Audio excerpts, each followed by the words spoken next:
essa alegria que estamos aí na sua telinha, aí na TV Mundo Maior, para mais um Nova Consciência. E você já sabe, você que acompanha a proposta aqui do Nova Consciência, nós estamos sempre trazendo ideias, autores, para que nós possamos, como diz a própria vinheta do programa, trabalhar uma nova consciência, porque é tudo que precisamos para atravessar o terceiro milênio que já começou e bem agitado. Eu trago aqui para vocês um brasileiro, paulista especificamente, mas ele está já há um bom tempo nos Estados Unidos e olha, acabou de lançar uma obra pela Petit Editora, que é uma coisa graciosa. É algo muito simples, mas eu diria muito eficaz. Eu estou trazendo aqui para vocês verem e ouvirem Admir Serrano. Tudo bem, Admir? Tudo ótimo, não poderia estar melhor nesse momento. Está de passagem aqui pelo Brasil, pegamos você. Exatamente, e sou muito grato por essa oportunidade. Quanto tempo você está lá? Eu estou há 26 anos. Exatamente em que local dos Estados Unidos? Eu moro em Miami, Miami. no estado da Flórida, e cheguei nos Estados Unidos em 82. Você foi mais por força das atividades profissionais? Eu fui em busca de uma nova consciência. Ah, é? Explica isso. Eu precisava de uma mudança de vida, né? Uhum. Eu estava aqui com meus afazeres profissionais, essas coisas todas, mas de repente eu sentia que eu precisava adquirir novos conhecimentos. E os Estados Unidos era assim um país, né, que sempre esteve em minha mente. Eu tinha aquela sensação que um dia eu iria para lá. Sabe o que é, Admir? Você já reencarnou com a missão de fazer algumas coisinhas que estão aparecendo agora. Então você foi atendendo a esse chamado para lá. Parece isso, né? Quando a gente analisa as nossas vidas, no começo, por exemplo, quando algo está acontecendo, a gente não sabe por que está acontecendo. Mas quando você chega num determinado tempo e você vê, então, aquelas ocorrências, você fala, puxa vida, aquilo foi por isso que eu passei por aquilo. E a minha história, só como eu cheguei no livro, dos Estados Unidos ao livro, dá para escrever mais alguns, 3 ou 4. Que ótimo, muito bom. E aí, como é que é a coisa da espiritualidade, do espiritismo? Como é que você teve contato? Como é que foi esse contato? O contato, essa é uma outra coisa fabulosa, né? Emmanuel diz que tudo se encadeia na natureza, do átomo ao arcanjo. Ultimamente, principalmente depois que eu apresentei esse trabalho para Petit e que as coisas começaram a ocorrerem do jeito que ocorreram, o português está meio enferrujado. Que a gente entende. Então, realmente existe uma grande verdade nisso aí, né?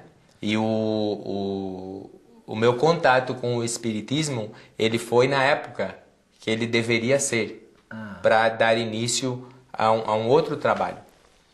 Mas antes de chegar no espiritismo, eu estive sempre nessa busca da espiritualidade, de me conhecer, de saber quem eu realmente era. E passei por algumas filosofias e religiões com vários questionamentos, muitos deles, né? Certo. E principalmente saber dessa minha realidade, que era eu, apenas um corpo físico ou teria algo mais que isso? E quando você entra na filosofia para estudar, por exemplo, você vai ver as filosofias de Platão, de Sócrates, depois você vai ler Sartre, por exemplo, que eu lia muito, aí você vê, você fala, mas qual que é a verdade? Será que eu deixo de existir quando eu morrer? Será que minha vida começou quando eu nasci e depois desse tempo não tem mais nada? O Sartre fez história nesse mundo moderno, né? Foi responsável, talvez, olha a responsabilidade espiritual, né? Um dos grandes animadores, se eu posso dizer assim, me foge a palavra mais adequada, do existencialismo. Ele, de uma certa maneira, essa coisa do nada, né, que ele sempre colocou, de uma certa maneira foi algo... É complicado para filósofo, espiritualmente falando, é isso que você percebe agora, quando ele, através das suas ideias, de alguma maneira, apresenta uma perspectiva nenhuma. Pois é, você imagina passar uma vida, tudo que acontece conosco, né? A gente vê coisas maravilhosas, né? Do ser humano. Ele tem a sua criatividade, né? Ele tem aquela beleza, tem seus talentos, né? Seus dons de cura. Como que pode isso aí ser restrito apenas a um corpo físico, sem nenhuma outra... Agora, qual foi o momento, qual foi a situação em que você parou e falou, puxa, peraí, isso aqui está me dizendo alguma coisa. E aí você foi ficando e surgiu, por exemplo, Morrer Não É o Fim, que é a obra que nós estamos enfocando aqui, tem um subtítulo, A Ciência e os Fatos Comprovam o que o Espiritismo Ensina. Nós vamos colocar mais sobre isso. Mas o que você chegou e falou, bom, essa aqui é minha praia. Essa aqui é interessante. Quando você vai procurar se entender, né, conhecer-se, que esse era o meu... era algo que esteve em mim e saiu também de Sócrates, né? Ou dos dizeres no templo de Delfos, né? Homem, conheça-te a ti mesmo. Então eu sempre tive essa busca de querer saber quem eu era. E em um determinado momento eu passei a ter contatos com a literatura que me levou a buscar os fenômenos, a entender ou conhecer os fenômenos chamados paranormais, que na ciência materialista também eles chamam de fenômenos anômalos, né? Que são certas anomalias que a gente não consegue explicar fisicamente. Anomalia mais normal da Terra, né? Pois é, então. Mas acaba sendo, né, um anômalo, na verdade. Qual que é o anômalo, né? E então eu passei a ter contatos com experiências, visões ao leito da morte, as experiências de quase morte, as experiências de desdobramento e de Você se colocou como um pesquisador. Exatamente, foi um pesquisador. Mas é isso que a gente percebe lendo o seu livro aqui. Isso. Um pesquisador, mas para eu me compreender. Entendi. E aí que há alguns dos aspectos interessantes que colocamos logo no início do bloco aqui. A simplicidade, porque você tem um texto bastante compreensível, bastante claro, uma comunicação direta e bem objetiva, né? Eu acho que, é claro, isso com certeza é fruto da seu próprio intelecto, mas com certeza muito formatado também, me parece, lendo, eu noto um certo estilo, não padrão, mas um jeitão, vamos dizer assim, muito do americano. Quando você está há 26 anos lá, né? Não, justamente, isso depois eu percebi também, porque na leitura você realmente tem um padrão, né? Eu ainda estudo, eu estou tentando seguir o segundo mandamento do Espiritismo, né? O segundo ensinamento do Espiritismo, né? Instruí-vos. E um deles, para entender, tentar compreender um pouco mais o ser humano, eu mergulhei também no estudo da psicologia. Então é o meu estudo diário também. Eu frequento a Universidade, a Florida International University, estudando a psicologia, mas lá a psicologia é a convencional. Sim. Então os textos, por exemplo, quando eu leio os textos, a gente vê. E eu notei o padrão depois lendo o livro, eu falei, isso aqui, né? Mas eu acho que é... Mas mesmo lá na universidade, você, se não se deparou ainda, com certeza irá se deparar com o campo da psicologia transpessoal. Você já ouviu falar sobre a transpessoal? Sim. Inclusive, essa é uma das áreas que eu pretendo seguir mais adiante. Se aprofundar. Exatamente. Agora, quando chegou a hora que você falou, não, eu preciso escrever, eu preciso, de alguma maneira, tudo isso que eu estou pesquisando, que eu estou notando, eu preciso transformar num livro. Quando é que veio esse momento? Esse momento foi maravilhoso, porque eu não pensei em nada disso. Ah, legal. Eu não pensei em nada disso. Na verdade, eu estava escrevendo um outro livro. Esse é o segundo livro. O primeiro, ele está engavetado. Na verdade, ele não está engavetado, está lá no computador, porque não era a hora dele, era uma ficção que eu escrevi em inglês. E eu estava trabalhando naquele livro com afinco, eu já vinha trabalhando há 2 ou 3 anos, e um dia eu fui fazer uma palestra em nosso centro, que era o Ninguém Conseguirá chegar ao reino de Deus se não nascer de novo.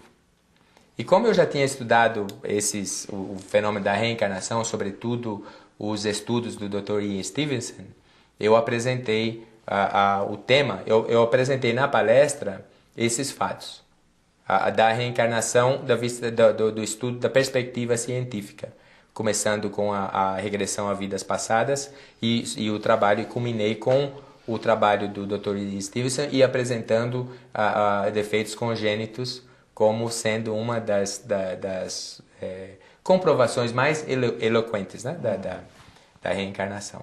Isso foi num domingo. E eu já tinha bastante material no computador sobre isso, né, com meus arquivos e tal.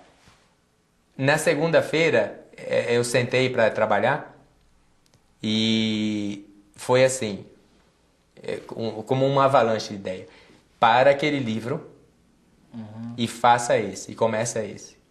Aquele outro livro, em 3 anos, foi o que eu demorei para escrever. E eu trabalhava com afinco. Nesse livro, em 9 meses, eu o tinha pronto. E era interessante o material que vinha. Tá. E o que me surpreendeu muito foi porque eu faço essa comprovação, né? A ciência e os fatos comprovam que o Espiritismo ensina, é que, lendo o Livro dos Espíritos, eu via coisas, sobretudo as visões ao leito da morte, por exemplo. Tem a história da Daisy Irene, que eu conto, que é maravilhosa. Você vai contar daqui a pouquinho. Isso. A menina parece que leu aquilo no Livro dos Espíritos, mas não foi. Então eu falei, isso aqui tem muita coisa boa. Vamos tentar colocar de uma maneira...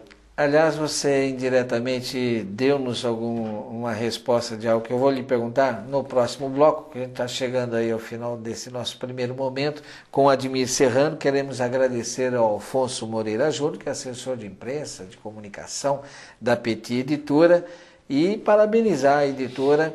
E eu diria que sinto que tem um desafio aí por trás. Mas a gente vai para o próximo bloco.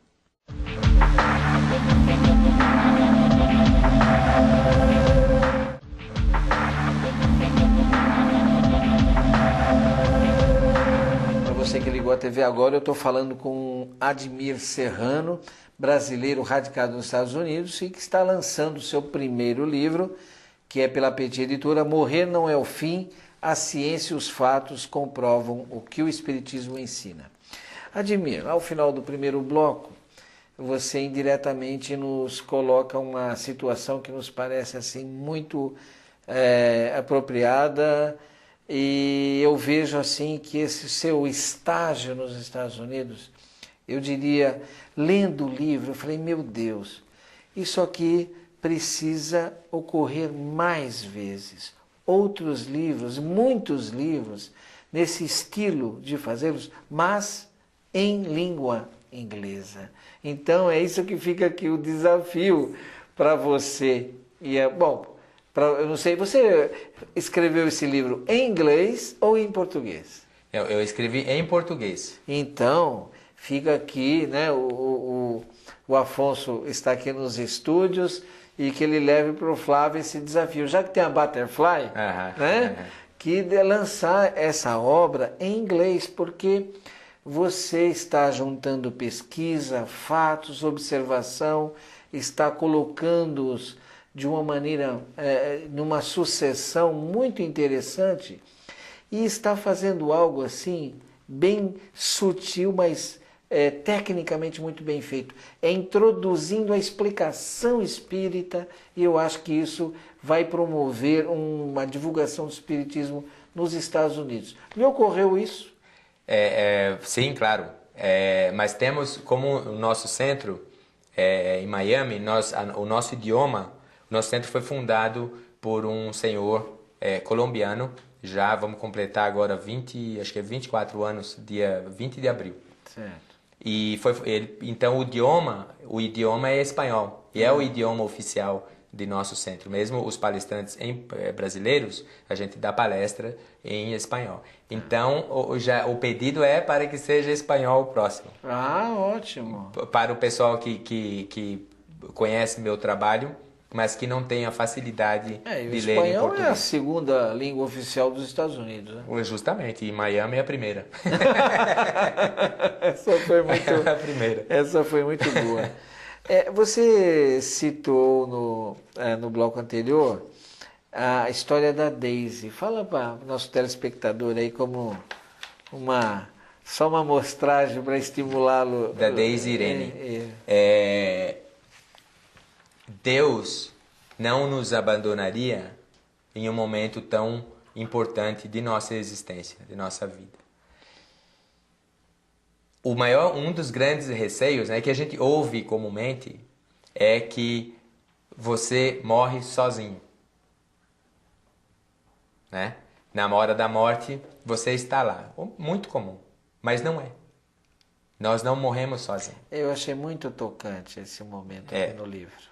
Esse é lindo. Eu tive acesso ao caso de Daisy Irene 3 vezes. 3 ou 4 vezes. E não teve uma delas que eu não me emocionei.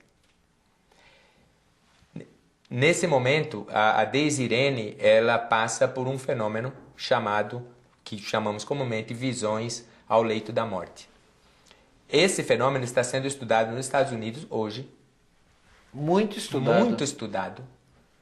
Por Peter Fenwick. É um dos maiores estudiosos, porque é um fenômeno que ocorre diariamente. Vê-se. Já esteve aqui no Brasil a convite da Associação Médico Espírita. Ele é uma pessoa sensacional.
Comunico com ele de vez em quando por e-mail, internet maravilhosa. Bom, a Daisy Irene dá o exemplo. A Daisy Irene ela está desencarnando, ela tem 10 anos de idade e ela sabe disso. Então, as visões dela, ela vê essa figura que ela chama de Jesus, que pode ser uma pessoa com essa aparência, e ela vê essa pessoa no quarto dela. Geralmente eles estão aí um pouco, eles falam, né, perto do teto. Eles estão um pouco acima do nosso. E é muito comum isso aí. Então ela fala para o pai que ela olha, né? Ela está olhando lá vagamente, e Kardec, nós encontramos isso aí no Livro do Espírito. Esse tipo de coisa que eu falo, não é possível. Não, você traz detalhes do Livro dos Espíritos, confrontando com a experiência, que a gente mesmo que leu não se lembra. Nossa, olha, é isso mesmo. É igual, justamente, mas ele devia ter lido isso aí, né? Então, Kardec era fenomenal, né? Não, mas não tem. Coisa impressionante. Então ela vê essa pessoa, o Cristo, que ela chama de Jesus, e ela fala para o pai: ele veio me buscar, eu vou ser um cordeiro dele. Aí o pai fala, lógico, né? Porque eles eram religiosos. Sim. Mas não desse jeito, você é um cordeiro no mundo espiritual.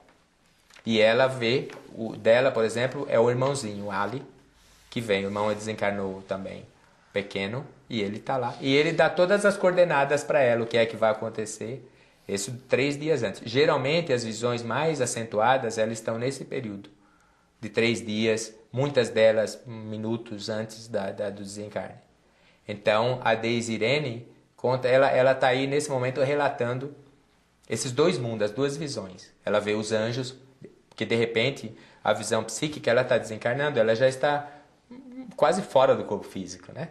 Sim. É um processo de desprendimento que já está ocorrendo, no caso dela, 3 dias.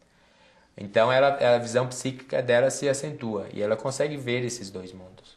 E ela dá detalhe, ela fala para o pai eu vou desencarnar. Não, ela não fala eu vou desencarnar, ela fala assim, o Ali, que é o irmãozinho, ele vem me buscar às 11h30 da noite. Antes disso ela falou, são 8h15 da noite. O Ali vem me buscar às 11h30. Aí ela fala pro pai, ela gostava muito de sentar no colo do pai, e ela sentava e descansava, né? É uma delícia ter uma filha, eu tenho duas, sentada em seu colo, né? E ela fala, eu quero morrer no seu colo. Mas a clareza, né? Ela sabe, porque ela tá... Por que ela está confiante? Ela sabe que ela vai continuar vivendo. Isso. Então, quando dá 11h15 da noite, ela fala pro pai, pode me pegar agora, que o Ali já está aqui. Aí ela fica um pouco com ele, cantam, né? Despede da família. Aí, quando dá 11h30, ela sai, né? Desencosta um pouco do colo do pai, abre os braços e fala, pronto, Ali, vamos. E desencarna. Emocionante. É emocionante. E as crianças, sobretudo as crianças que têm uma doença em fase terminal, elas estão aí. Os anjos vêm cantar. A vozinha está sempre lá. A vozinha é maravilhosa.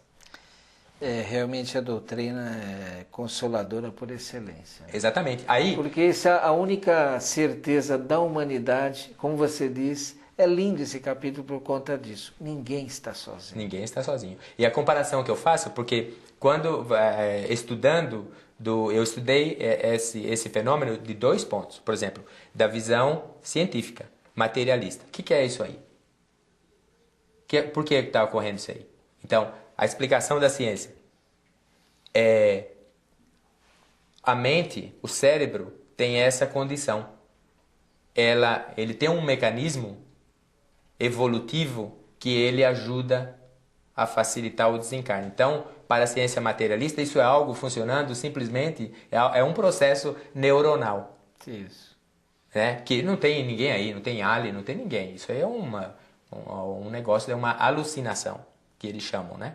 Que os neurônios estão se desagregando e de alguma maneira ela tem essas fantasias. Isso. E não é o correto, porque tem casos que a pessoa vê um falecido que ela nem sabia que tinha falecido, né? E aí, como que o Espiritismo explica? Claro, eu gostaria que cientistas vissem essa parte aí, do Espiritismo, a dupla vista. Dupla vista. Né? Não, realmente é espetacular. Agora, uma coisa que é muito interessante, você vai, na medida em que traz os casos, você, de uma certa maneira, você faz questão de ter essa atitude científica, né, Admir? Isso é bem a postura do americano, não é isso? Ele quer essa coisa científica. E você traz, então, pesquisas de outros, de terceiros, volumosas, e comprovando mais uma vez os postulados que Kardec já tinha codificado, e agora de uma maneira acachapante, como a gente diria, né? Bem impactante mesmo. E você fala de um casal, essas coisas de lembrar de parente, é a coisa mais comum do mundo, não é isso? Pois é. Teria que haver uma histeria coletiva para... Aliás, eu cito isso aí bem claro, uma alucinação em massa em toda a humanidade. Porque todos vêm. Isso. E nós, por exemplo, o que eu faço, inclusive nesse capítulo, eu tenho um subtítulo, comprovando por nós mesmos. Então, os nossos parentes que vão desencarnar, isso ocorreu nos últimos 4 anos, teve 3 casos na minha família. E como eu conhecia já esse fenômeno, a ocorrência, eu orientava meus parentes que estavam, porque ocorreram aqui, né? No Brasil. Eu estava nos Estados Unidos, então eu ligava por telefone, eu falava com eles. Ó. E teve um primo, eu cito aí, eu conversava com ele. Ele sabia que ele estava em estado terminal. Tá. Ele tinha câncer nos pulmões, 5 anos muito sofridos. Sim. E conversávamos claramente. E eu falei para ele o que mais ou menos ia ocorrer. Um dia interessante que eu liguei para ele e ele falou assim, eu vi que tinha bastante gente em casa, na casa dele, né? Eu via, porque ele já estava numa situação um pouquinho ruim. Aí ele falou assim, tem várias pessoas aqui da minha família, meus irmãos e tal, mas tem mais gente. Que gente? Tem 2 anjos aqui flutuando perto de mim. Aí eu perguntei, ele falou assim, será que eles vieram me buscar? Eu falei, se for sua hora, sim, certamente, eles estão aí para te ajudar. Agora, pode ser também, eles vieram, podem ter vindo ajudar a te curar. Mas não foi, a cura dele foi mais uma cura diferente, porque já o trabalho dele aqui na Terra terminou. Sim. E ele então foi internado e logo o estado dele se deteriorou muito rapidamente. Então eu orientei uma tia que eu sabia que estava com ela e falei das visões, tal, da possibilidade para ela acompanhá-lo. E aconteceu exatamente aquilo. Ele viu os médicos de branco, viu o jardim florido, bonito, onde ele iria e morreu em paz. Para muitos, né, Admir, a morte é o grande momento da cura, né? E lembrando a Ana Gaspar, que lembra o Emmanuel, diz que tudo isso é um processo de embelezamento do perispírito. A gente volta já já.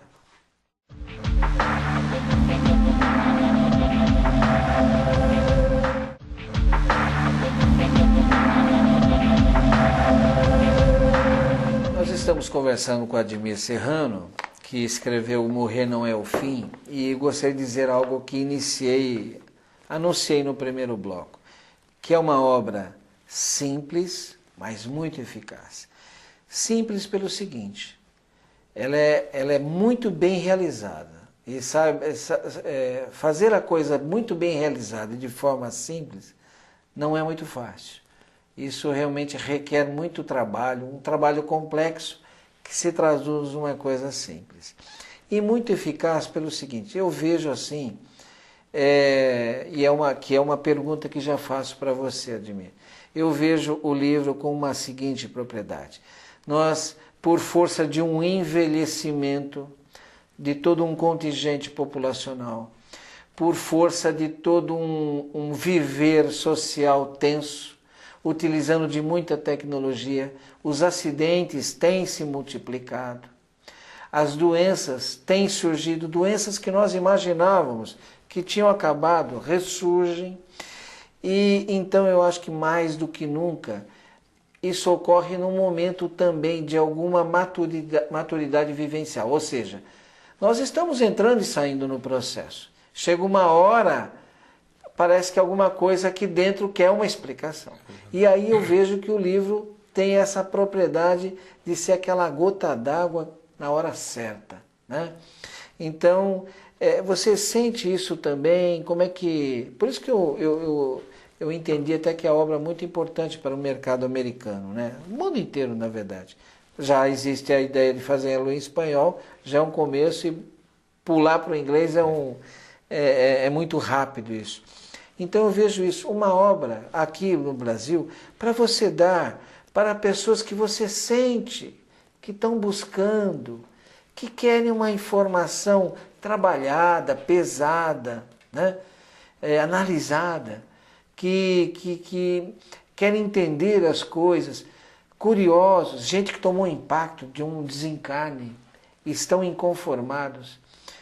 Você sentiu isso ao término da obra? Como é que você viu isso? Sim, e interessante que depois do término, depois no final é que eu fui notar o que é que havia ocorrido.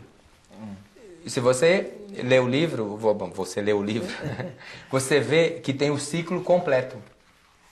Ele tem o ciclo, por exemplo, no primeiro capítulo, Morrer Não É o Fim, que eu utilizo então da clareza do Espiritismo.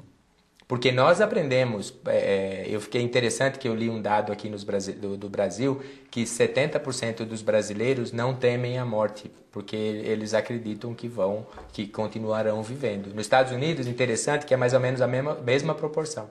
70% da população acredita na vida após a morte. Agora, como é essa vida?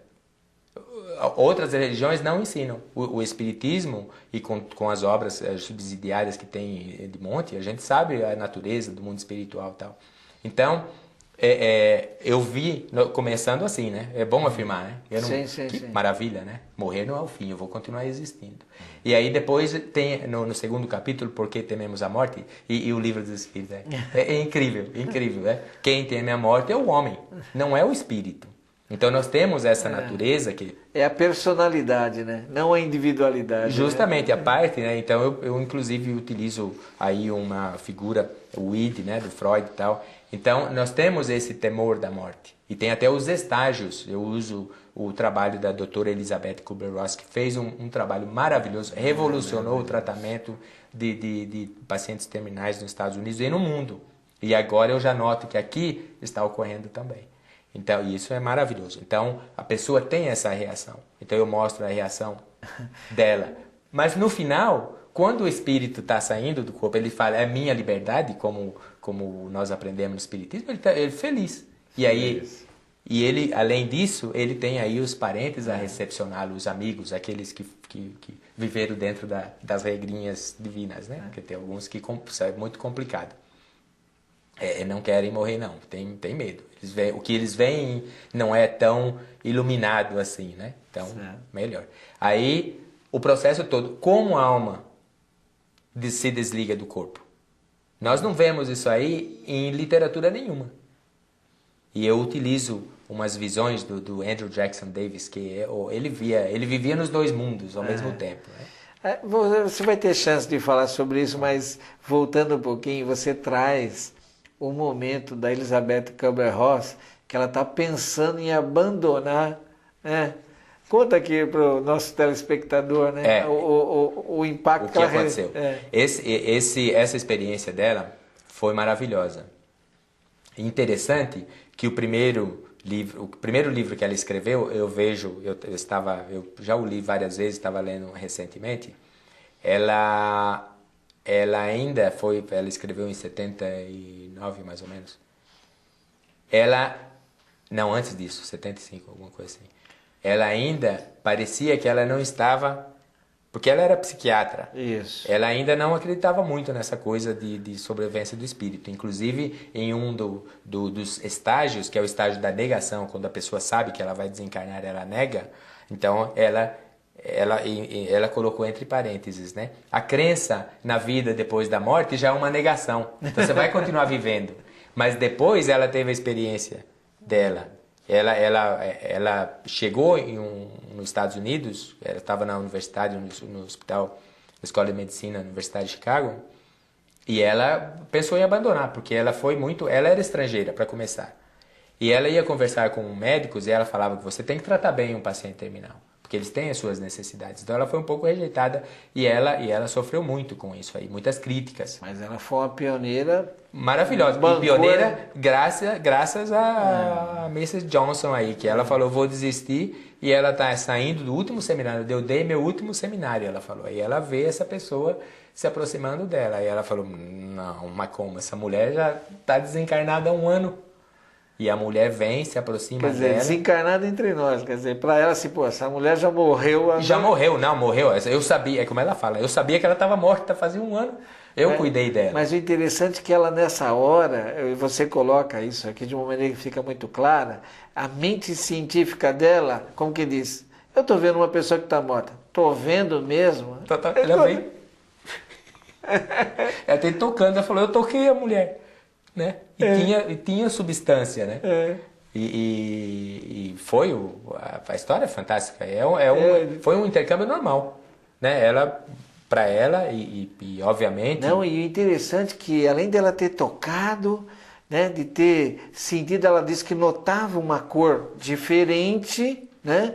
Mas ela não era translúcida. Não, era meio transparente, cor de cera, né? Essa mulher não é. Ela via. E aí então ela quer uma prova documental, né? Exatamente. E ela, o espírito chega saudando ela e o pastor Smith. Né? Exatamente. E ela fala assim: bom, pastor Smith, eu preciso que você dê Não, dá um alôzinho para ele aí. E ela quer ver a caligrafia da mulher. Isso. E aí muda totalmente a visão de vida dela, né? E ela passa, obviamente, a acreditar piamente. Admir, você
lá nos Estados Unidos e você com certeza acompanhou todos os filmes que têm saído com a temática da imortalidade. Parece-nos que, como um grande rio que nasce de pequenas fontes, a coisa está vindo num crescendo. Cada vez mais a produção artística e principalmente cinematográfica, que tem um impacto, com certeza, porque é o visual. E só hoje nós poderíamos dizer que seriam possíveis esses filmes, não é isso? Exatamente, só hoje. Teve, né, a partir de Ghost. Ghost é um dos clássicos que trouxe o tema da imortalidade. Todo mundo conhece aquilo. Isso, o Ghost, depois o Sexto Sentido.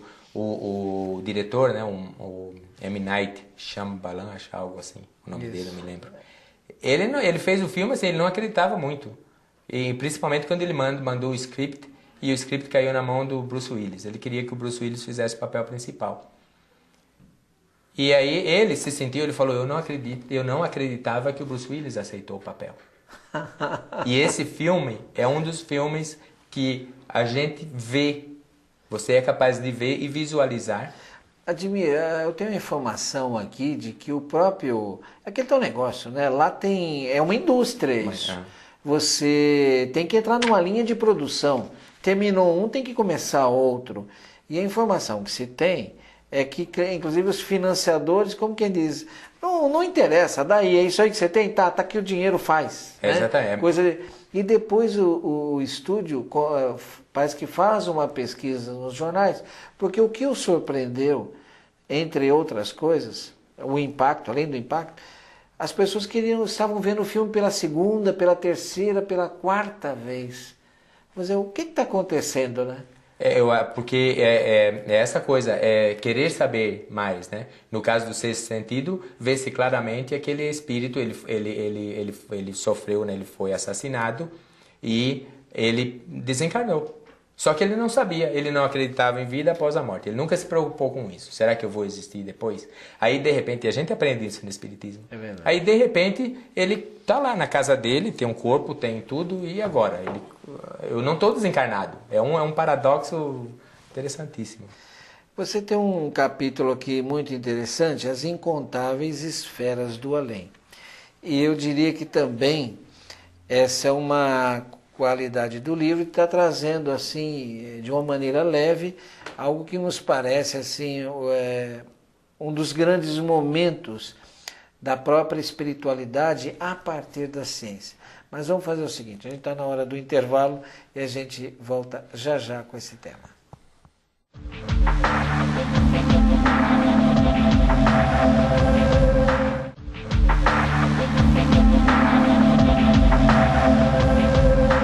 Já estamos no último bloco e tem tanto assunto aqui no livro. Realmente o Admir fez um livro assim completo, né? Sobre o ponto de dar uma volta em toda a ideia da imortalidade, da dinâmica dessa imortalidade. Mas como dissemos, As Incontáveis Esferas do Além, é muito interessante que você traz também toda uma colocação do Paul Dirac. Paul Dirac. Né? Que é um físico inglês brilhante, e você coloca algo aqui que me lembrou também o Chico Xavier, né? E ele então, ele abre as portas, ele é o físico, prêmio Nobel, que abre as portas do outro lado da vida, não é isso? Justamente. Comenta para o nosso telespectador. Ele encontrou, né? Ele fez uma fórmula matemática muito estranha, era realmente um físico brilhante, e ele, na sua fórmula matemática... Quer dizer, na sua elucubração, matemática, ele entrou assim, com um outro lado, né? Exatamente, existe um outro lado da moeda, que esse é um mundo material, existe também um mundo antimaterial. Mas até então foi na prancheta, como a gente disse, foi uma coisa que só pode... ser isso. Só pode ser isso. Mas por exemplo, o físico, quando você vê esses físicos brilhantes, por exemplo, Einstein, e no caso do Paul Dirac também, quando eles estão elucubrando uma teoria ou alguma coisa, ele só está em parte aqui na Terra, né? Ele está sintonizado aí com o outro que estão falando, você põe aí. Mas é matemática, você tem que apresentar uma fórmula numérica. Isso. E na fórmula dele existia um mundo antimaterial, que era o oposto desse e que tinha antimundo, tinha antimatéria, né? Tinha antimundo, antipessoas, né? Anti-tudo. Ou seja, era para nós, do ponto de vista espiritual, da doutrina espírita, esse mundo antimaterial é um mundo espiritual. E isso, por exemplo, a física quântica está vendo. Ele vê aquela matéria, ela vê a condensação da matéria, mas ela fala, isso aqui é uma causa. Aliás, isso aqui é um efeito, não é uma causa. Não, que eu, lendo aqui o capítulo, eu lembrei dos anos 70, Chico Xavier, o programa que impactou a TV brasileira na época, quer dizer, a Tupi já era a TV na época. E o programa Pinga Fogo, então, era um grande impacto, né? E teve lá o jornalista Abramo, foi um tanto contundente com o Chico, dizendo, vida no planeta Marte, vocês ficam falando, a doutrina, a sonda foi lá, não tem nada. Aí ele falou assim, bom, a hora que a humanidade avançar no conhecimento da antimatéria... E isso, o Emmanuel falou algo assim em 1938. Então e Jesus há 2000 anos, né? Há muitas moradas na casa. É verdade. Eu até estava olhando o seu texto aqui, lembrando até anotei do Michio Kaku, que é um professor de física teórica, e ele graduou-se em Harvard e doutorou-se em Berkeley e escreveu um texto chamado Hiperespaço. E ele fala exatamente isso. Ele é um dos grandes da teoria das supercordas, né? Isso. Agora é o M-Theory, que é a teoria das membranas. Que é um outro universo, outros universos. Agora, eu achei espetacular o capítulo que você confessa assim, que você de repente se viu, como que diz, enfrentar uma situação inusitada, embora tendo todo o conhecimento da senhora que bateu lá no seu apartamento dizendo que o marido dela estava atormentando. Claro que você vai dizer simplificadamente, porque tem toda uma sequência maravilhosa. Conta essa experiência. Essa foi realmente fantástica. Como você é pego, né? 9 horas da noite. Você chega lá, eu comecei a conversar com ela e eu vi, né? Que ela foi contar a história. Até eu conto aí alguns mais detalhes, né? Desculpa. E então eu percebi que tinha um certo rancor quando ela falava do marido que desencarnou, né? E eu sou muito curioso quando alguém fala que teve um acidente e ficou, por exemplo, inconsciente, ou que alguém morreu ou se for viúva, eu já quero saber de sonhos. Entendi. Porque eu sonho, né? E eu comecei com ela, então eu percebi, falei da necessidade de perdoar e perguntei para ela, a senhora vê o seu marido em sonhos? E ela é uma senhora peruana. Em sonhos? Eu lo veo assim como estou vendo a ti. Eu falei, como assim? Ele está em minha casa. Aí pronto, era assunto para a noite inteira, né? Aí conversamos, eu percebi que isso aí a incomodava muito. E com o que a gente aprendeu na doutrina, eu fui lá eu falei, bom, vou lá, peguei o evangelho, vai com o evangelho, você tá, né? Eu falei, vamos conversar com ele. Foi uma experiência muito interessante. Vocês veem, onde é que ele está? Onde é que ali? Ele está? Como é que está? Porque ela via, ela tinha...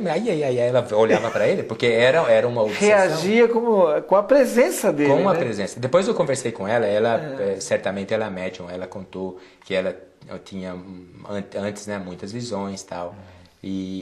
Mas a história... O desfecho é de arrepiar. O desfecho é algo assim muito bonito. É sempre a mãezinha, os irmãos que estão aí. Muito interessante o desafio de você também doutriná-lo através dela, né? E perguntando onde é que ele está ouvindo. Ele está ouvindo. Conta um pouquinho essa dificuldade da hora. Porque eu não ouvia, claro, né? Claro. Nem ouvia. Nem ouvia. Mas ela sim. Então eu tô lá, eu tô falando. Eu acredito nela. Quer dizer, você ia conversar com alguém, mas precisava ter uma referência dela, até que ponto você estava sendo compreendida. Por exemplo, exatamente. Ela era a tradutora, né? Ela ouvia as palavras e ela também via a pessoa, né? Mas em nenhum momento eu tive dúvidas que ela estava alucinando. Porque eu via a genuinidade das emoções dela. E depois, no final, foram 3 noites, 1 hora mais ou menos por noite, né, entre 9 e 10, E eu vi, principalmente em uma das sessões, né, porque eu usei um pouquinho da psicologia também. Foi bom. Sim, deixa ela precisa desabafar, claro. ela tem. E o resultado foi fantástico, eu acompanho até hoje.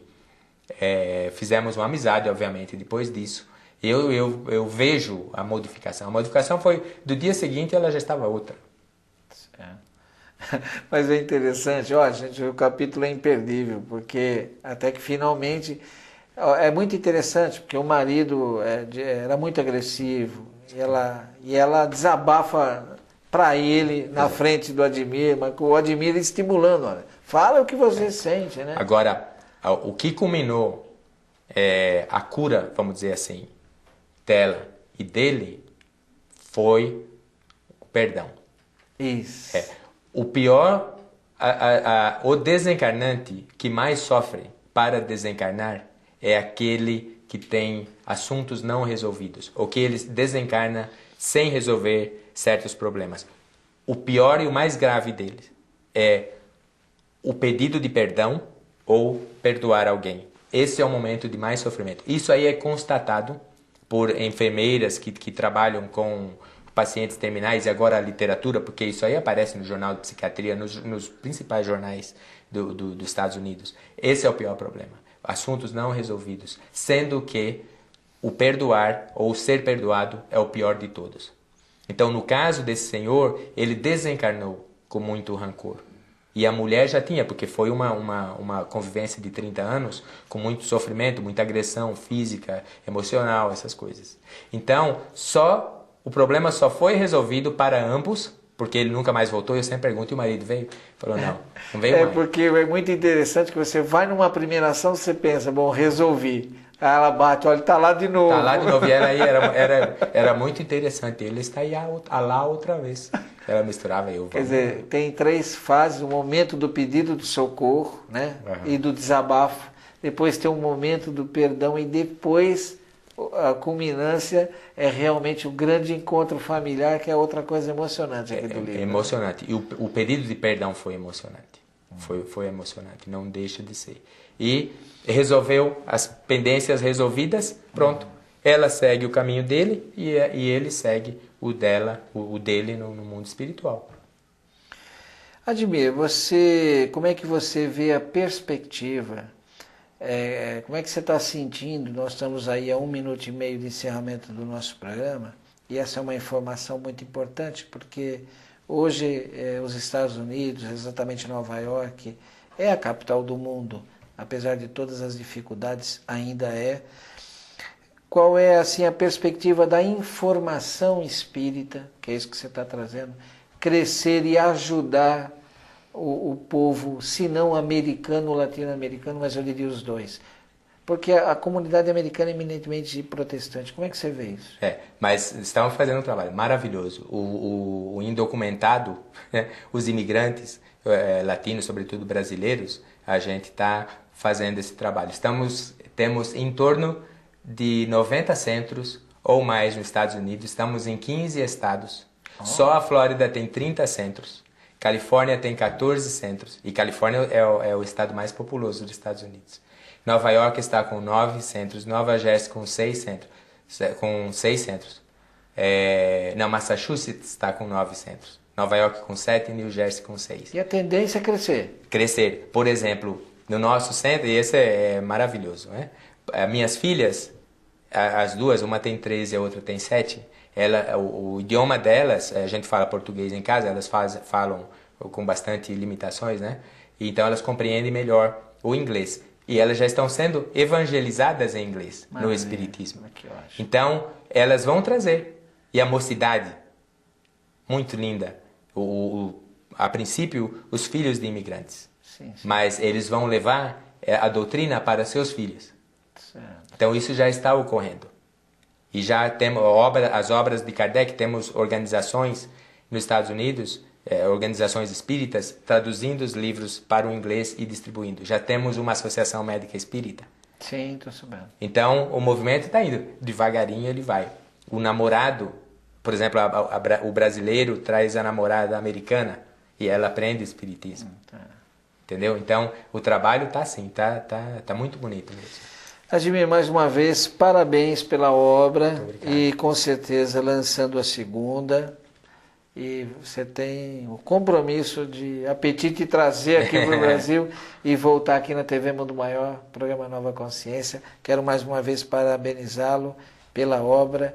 E olha, eu estou com palpite que isso aqui vai crescer muito no Brasil, mas muito mais ainda nos Estados Unidos. Muito obrigado. E eu gostaria também de falar que nós conhecemos a TV Mundo Maior nos Estados Unidos, nós tentamos acessá-la, né, pela internet, porque não dá para pegar por cabo ou o que seja, mas a gente está utilizando, estamos divulgando todos os canais espíritas pela internet, estamos fazendo esse trabalhinho do nosso lado lá, estamos também tendo nossas palestras pela internet, vídeo, áudio e tal, para fazer essa junção. Tá ok, então você voltando, veja-se lá na TV Mundo Maior, tá bom? Até o nosso próximo programa.